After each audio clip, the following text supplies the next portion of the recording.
Hello, everyone, and thanks for joining me today. Before I begin, do me a favor and let me know in the comments where you're watching from. I love seeing how far these stories travel. The story I'm about to share is a difficult one, but it's a story about consequences.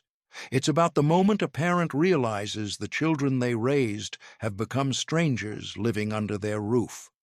It all came to a head on a Tuesday afternoon, a day that started with the smell of freshly cut grass and ended with the stench of betrayal. My daughter, Sarah, stood in my living room, her arms crossed, her expression a mask of cold impatience. Her husband, Mark, stood a step behind her, a smirking echo of her entitlement. "Dad, we've talked about this," she began, her voice devoid of any warmth. "Things can't go on like this. You're getting older. You need more supervision." Supervision? I was 72, not a toddler. I still managed my own finances, tended to my own garden, and had just last week re-shingled the roof of the garden shed. But in their eyes I was fading, becoming an inconvenience. The real issue, of course, wasn't my health. It was my refusal to co-sign yet another loan for one of Mark's harebrained business ventures, this time something to do with artisanal, gluten-free dog treats. I had politely but firmly declined, explaining that my retirement funds were not a wellspring for his serial entrepreneurial failures. That refusal was the crack in the dam of their tolerance for me. Mark spoke up, his tone dripping with condescension. "What Sarah means is, we're worried, and we've come up with two very reasonable options for you." He held up two fingers as if explaining something to a child. "Option 1, you sign the papers, not just for the loan, but a power of attorney. It's just a formality, so we can help you manage your affairs more easily." He meant control my money, strip me of my autonomy. Sarah then delivered the second option, the words falling like stones in the quiet room. "Or option 2, she said, her eyes flinty and hard. "We found a very nice assisted living facility just an hour from here. It's called Golden Meadows. You'd be more comfortable there. We'd visit on weekends, of course." The threat was clear, hanging in the air between us. "Obey us, or we will put you away." They saw it as a simple choice, a binary path for the old man who was in their way.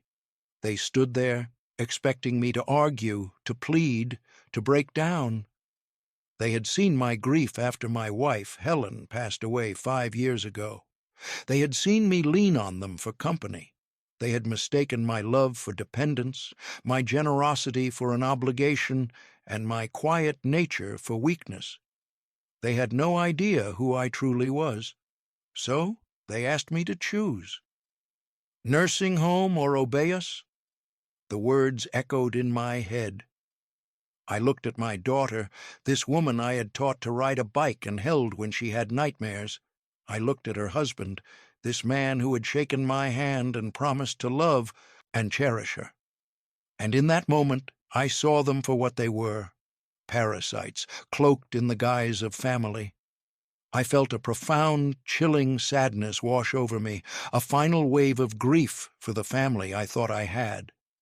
It lasted for a single deep breath, and then something else replaced it, a cold, clear, and utterly calm resolve. I looked from Sarah's face to Mark's, my own expression giving nothing away.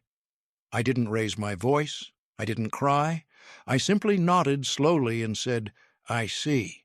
I'll need some time to think. Let me pack a bag for the night. I'll stay in the guest room and give you my decision in the morning." They exchanged a triumphant glance. They thought they had won. They thought the old man was finally broken.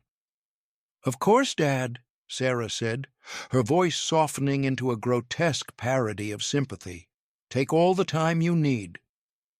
As I turned and walked up the stairs to my bedroom, a single thought repeated itself in my mind, a quiet mantra of what was to come. This is my house. You are living in my house." And I packed my bags in silence. That night, sleep was a distant country I had no visa for. I sat not in the guest room, but in my study, the one room in the house that was still truly mine. The door was locked. The air was thick with the scent of old books and cedar, a smell that had always been synonymous with safety, with Helen. Her photograph sat on my desk, her smile as warm and radiant as the day I met her. I picked it up, tracing the line of her cheek with my thumb. "Oh, Helen," I whispered to the silence, "you wouldn't believe this." But of course, she would have. She had seen the seeds of this entitlement years ago. She had warned me gently that my generosity was being interpreted as a given, not a gift.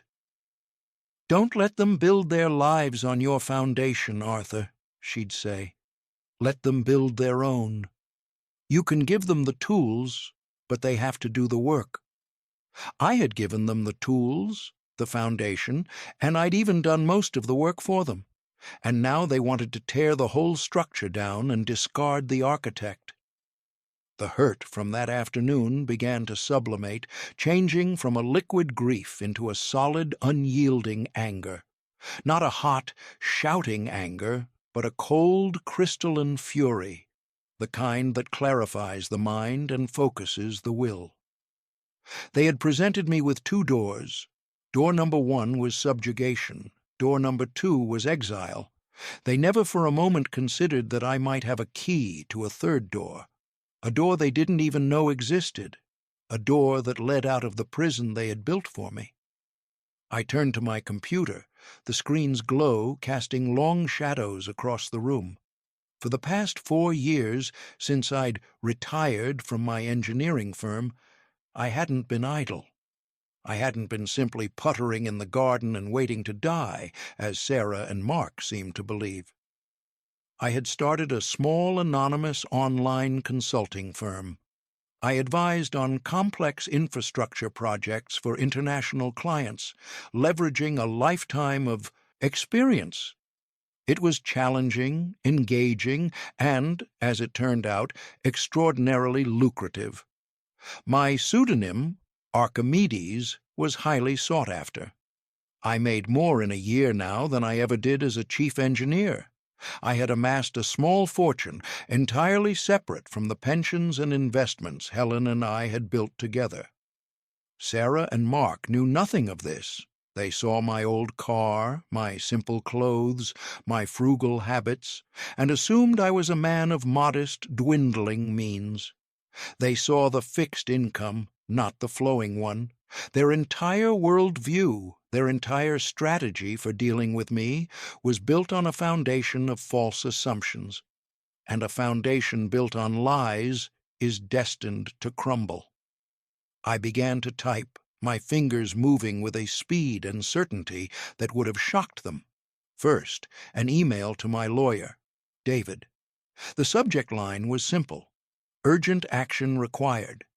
Then one to my financial advisor, a sharp young woman named Clara. The plan began to form, not as a messy scrawl of revenge, but as a clean, elegant engineering schematic. Every action had a corresponding and opposite reaction. They wanted to take my house? Fine, I would take everything else. The house itself was the centerpiece. It was bought and paid for 30 years ago. The deed was in my name, and my name alone. After Helen passed, I had it legally solidified. It was my single greatest asset in their eyes, the grand prize they were maneuvering to inherit. They had moved in 8 years ago, just for a little while, after Mark's first business went under. They never left. They started referring to it as their house. They redecorated, hosted parties, and acted as lord and lady of the manor, while I faded into the background, the quiet, helpful groundskeeper. I paid the property taxes, I paid the homeowner's insurance, I paid for the new roof last year and the new water heater the year before. It was, and always had been, my house. Then, There were the tendrils of my financial support that extended into every corner of their comfortable lives. Their 2 expensive cars were on my insurance policy, a family plan that saved them hundreds a month. Their cell phones were on my unlimited everything account. I paid for the Netflix, the Hulu, the Amazon Prime, the entire suite of digital distractions that filled their evenings. Sarah carried a supplementary credit card on my main account, for emergencies only. Lately, emergencies seemed to include designer handbags and spa days, and the most significant anchor I had around their necks, their own mortgage. When they finally bought a small rental property 2 years ago, another of Mark's schemes to build a real estate empire, they couldn't get approved for a loan. So I co-signed. I didn't just co-sign. I put a significant portion of my own investment portfolio up as collateral to secure the loan. The bank was far more interested in my assets than in Mark's abysmal credit score. My plan was simple. I would cut every single one of those threads, methodically, precisely, and without warning. I would pack my real bags, the ones filled with the memories and items that truly mattered, and I would disappear from their lives. And then I would sell my house. The clock on the wall ticked past 2 a.m. I had already found what I was looking for online, a sleek, modern 2-bedroom condo in a building overlooking the ocean 2 hours down the coast. It was listed by a reputable agent.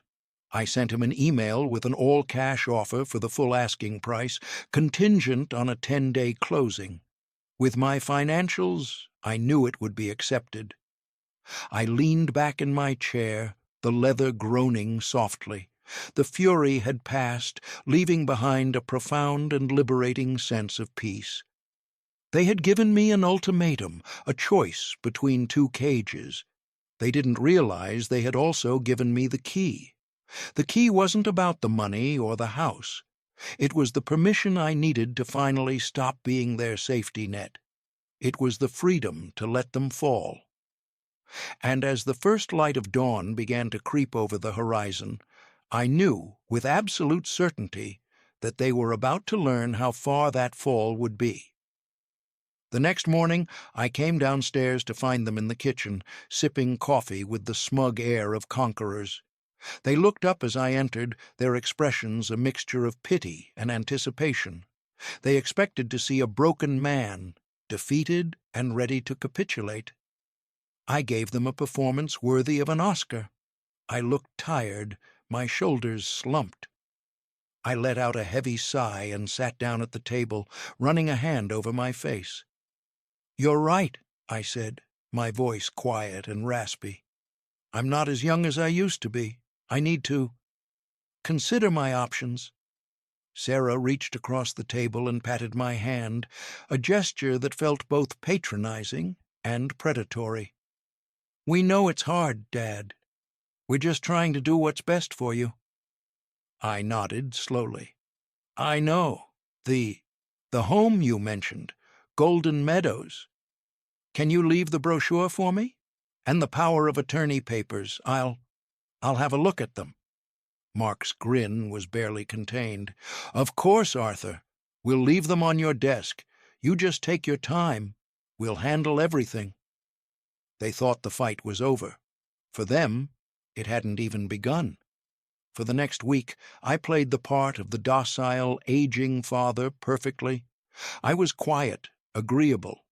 I ate the meals they prepared, watched their television shows, and nodded along to their plans for the future, a future that did not include me in any meaningful way. But while my body was present in the house, my mind and resources were operating on a completely different plane. My all-cash offer on the condo was accepted within hours. I signed the documents electronically and wired the money from an account Sarah and Mark didn't know existed. The closing was set for the following Friday. I arranged for movers, a discreet company that specialized in quick, quiet relocations. I instructed them to come the morning after the closing on a Saturday. While Sarah and Mark were out for their weekly brunch and shopping ritual, my real life would be packed onto a truck and moved to the coast. My lawyer, David, had been my friend for 40 years. When I explained the situation, his only response was a low whistle followed by, "It's about damn time, Arthur." He drew up the necessary paperwork with a grim satisfaction. Notices to terminate my financial responsibilities were prepared and dated, ready to be sent out on a specific schedule. He also connected me with a top real estate agent in my area, a woman named Carol, who was known for her efficiency and discretion. I met with Carol secretly at a coffee shop halfway across town. I gave her a key to the house and signed a listing agreement. We agreed on a price that was aggressive but fair, designed for a quick sale. She understood the situation required subtlety. Her "for sale" sign was already made, waiting in her car for my signal. During that week, I began the slow, secret process of excavation. Each day, while they were at work or out, I would pack. Not clothes, but memories. I packed the photo albums, Helen's collection of porcelain birds, the hand-carved chess set my father gave me. I carefully wrapped every item that held a piece of my soul and transported them, box by box, in the trunk of my old car to a small storage unit I'd rented near my new condo. The house was slowly being hollowed out, its heart removed, and they never noticed a thing. They were too busy looking at brochures for my future cage to see that their own was being dismantled around them. On Wednesday, 2 days before the closing, I executed the first part of the financial plan. I went to my bank, a branch they never used, and met with the manager. I systematically restructured my accounts. I withdrew my name and my collateral from the mortgage on their rental property. The bank was legally obligated to notify them of this change in their loan status, but such letters, I knew, traveled slowly through the mail. I also set up a transfer of my pension to my new private account. The Social Security payments would follow. The final, most satisfying step was calling the credit card company. I spoke to a very helpful woman named Brenda. "I seem to have misplaced my wallet," I said, feigning a bit of elderly confusion. "I need to cancel my cards immediately." I confirmed my identity, and she promptly deactivated my card and, with it, Sarah's supplementary card. "We'll have a new card sent to your address on file right away, Mr. Henderson," she said. "Oh," I added, "I'm actually moving. Can you send it to my new address?" I gave her the address of my new condo on the coast. That was D-Day -2. The pieces were in place. The dominoes were lined up. I felt a strange detachment, like an engineer watching a controlled demolition. I had designed the charges and set the timers. All that was left was to stand back and press the button. On Friday, I received an email. The sale of the condo was complete. It was mine. That evening, Sarah and Mark were in a celebratory mood. "Dad," Sarah announced over dinner, "we booked a tour at Golden Meadows for you next week. I think you're going to love it." I smiled a thin, weary smile. "That sounds nice, dear." The next morning they left for their brunch, chattering about paint colors for the master bedroom, my bedroom. "We're thinking a nice slate gray," Mark said as he walked out the door. "It'll really modernize the place." As soon as their car was out of the driveway, my phone buzzed. It was the moving company. "We're 5 minutes out, Mr. Henderson." I stood on the porch and watched the large truck pull up to the curb. My new life had arrived. The movers were efficient and professional. They had my list.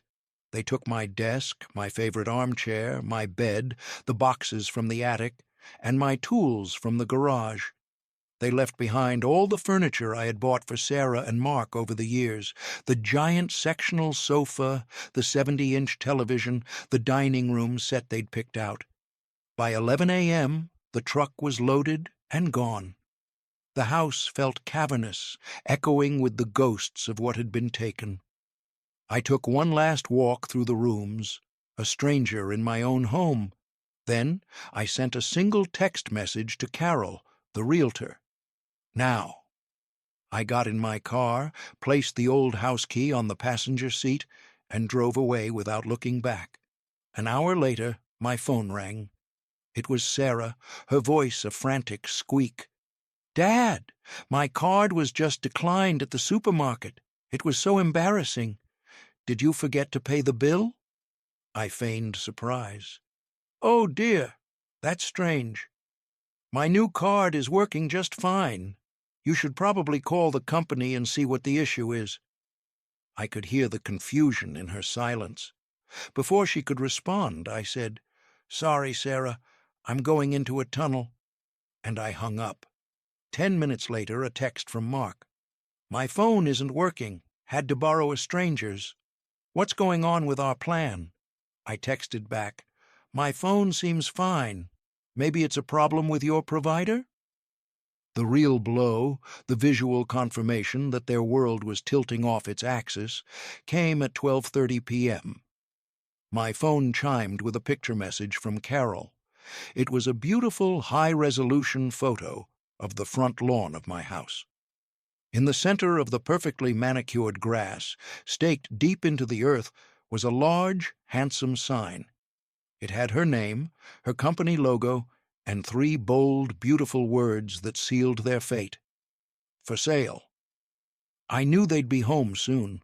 The final confrontation was no longer a distant eventuality. It was imminent. I pulled my car over at a scenic overlook, the vast blue ocean stretching out before me. I took a deep breath of the salt-tinged air. The storm was about to break, and for the first time in years, I was safely on high ground. The screaming started at precisely 1:15 p.m. I answered the phone on the second ring, putting it on speaker and placing it on the dashboard. Sarah's voice was a hysterical shriek, so distorted with rage and panic it was barely recognizable. "What did you do? What did you do?" she screeched. "There's a 'for sale' sign on our lawn, and the house is empty. Where is everything? Where is your stuff?" Mark was in the background, bellowing incoherently. I let her tirade continue for a full minute, a torrent of accusations, threats, and confused questions. I listened with the detached interest of a scientist observing a chemical reaction. When she finally paused to take a ragged breath, I spoke, my voice calm and even, a stark contrast to her hysteria. "Hello, Sarah. I see you're home. To answer your questions, I have sold some of my belongings, and I am selling my house." "Your house?" she shrieked.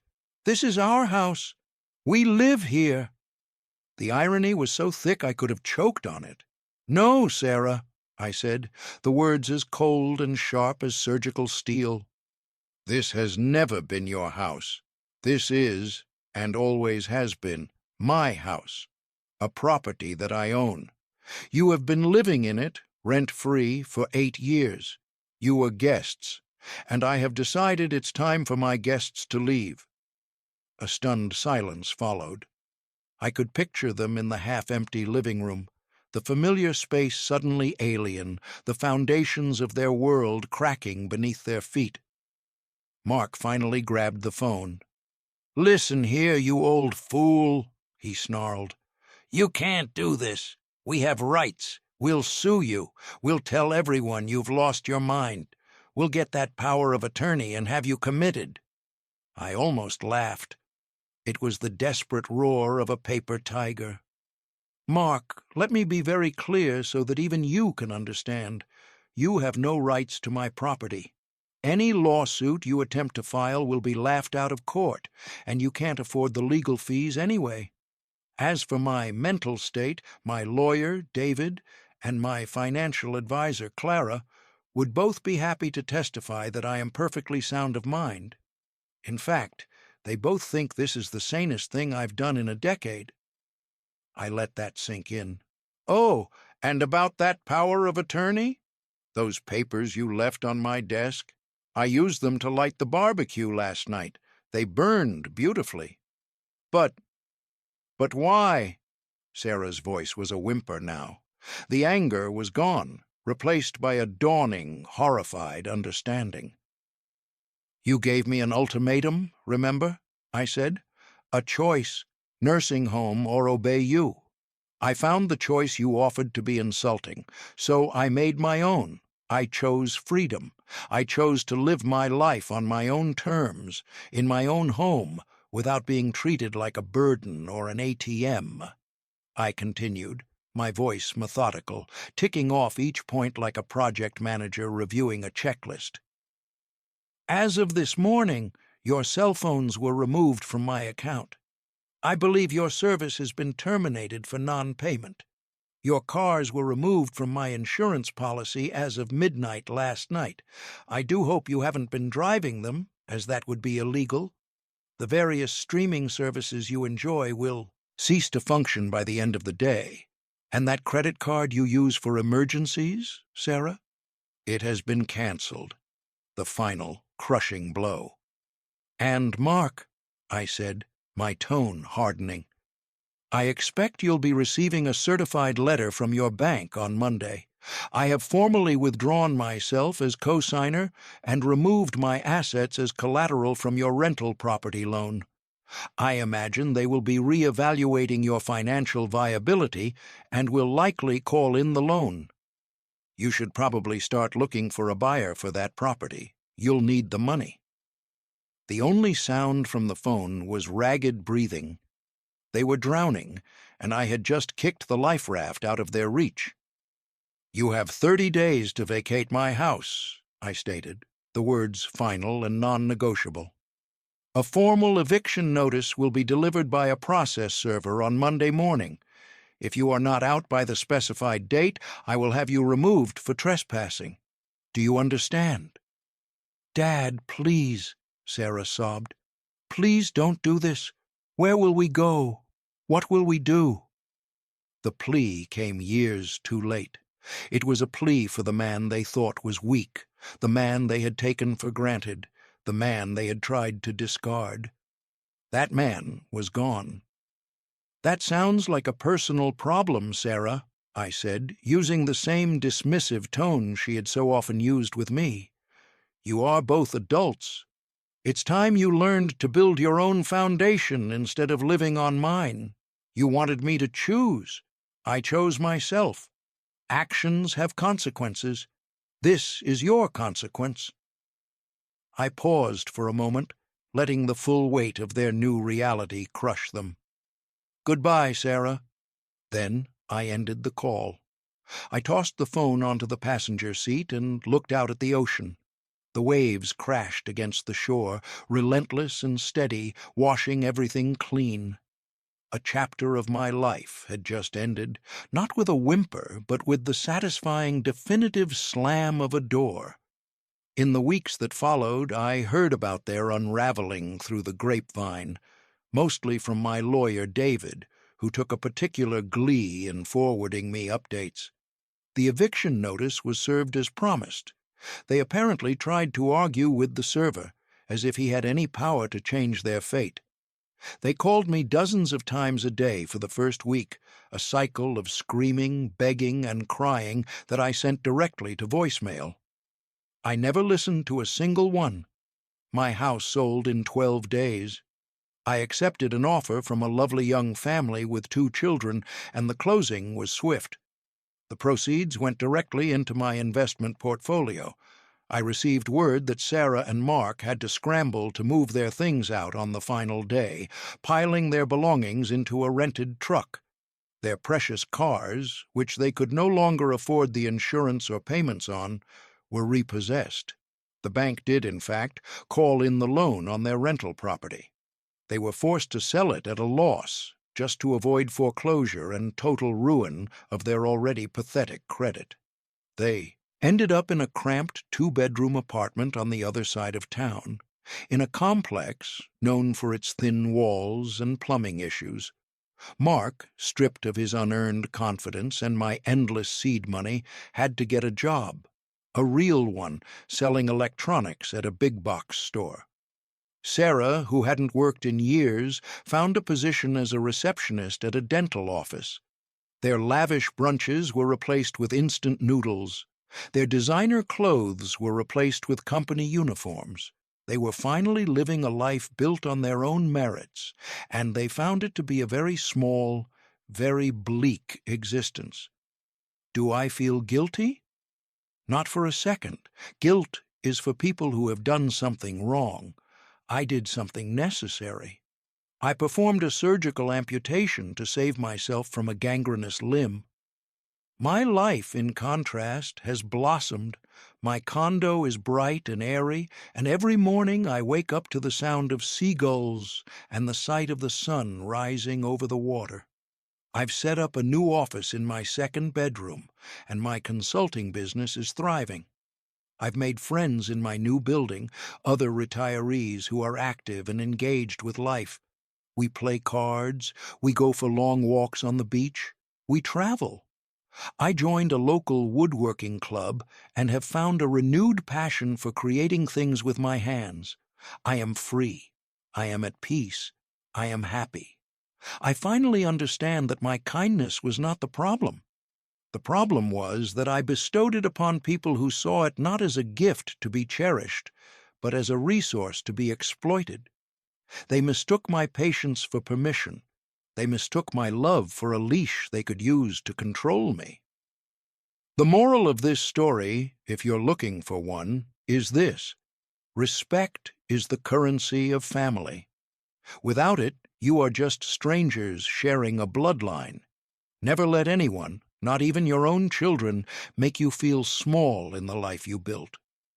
Your generosity is a privilege for them to receive, not a right for them to demand.